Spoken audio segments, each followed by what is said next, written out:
విశ్వాసానికి మారుపేరైనటువంటి టీసీఎస్లోనే ఇప్పుడు ఉద్యోగాల కోత తీవ్ర మనోవేదన మిగుల్చుతోంది ఉద్యోగులకి. అగ్రగామి ఐటీ సేవల సంస్థ టాటా కన్సల్టెన్సీ సర్వీసెస్ భారీగా ఉద్యోగాల కోతకు సిద్ధమైంది. ప్రస్తుత ఆర్థిక సంవత్సరం 25-26లో 12,261 మంది ఉద్యోగులు అంతర్జాతీయంగా తొలగించడానికి సన్నాహాలు చేస్తున్నట్టు CEO కృతివాసన్ చెప్పుకొచ్చారు.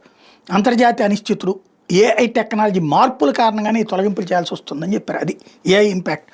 భవిష్యత్తు కోసం సిద్ధమయ్యే ప్రయాణంలో సంస్థ ఉంది. ఇందుకోసం సిబ్బందికి నూతన సాంకేతికల్లో శిక్షణ ఇస్తున్నాం. అందుకు వీల్లేని కొంతమందిని తొలగిస్తున్నాం. 6,13,069 మంది ఉద్యోగుల్లో వీళ్ళు 2% సమానం. మధ్య సీనియర్ స్థాయి మేనేజర్ మీద ఈ ప్రభావం అధికంగా ఉండే అవకాశం ఉందని చెప్పుకొచ్చారు.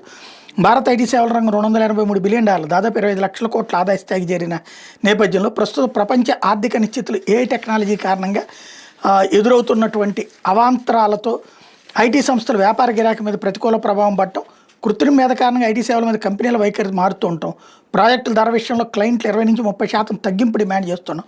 ఈ పరిస్థితుల్లోని లాభాల మార్జిన్లు కాపాడుకోవడం కోసం తప్పనిసరి పరిస్థితుల్లో ఈ ఉద్యోగాలు తొలగింపు చేస్తున్నామని చెప్తాం.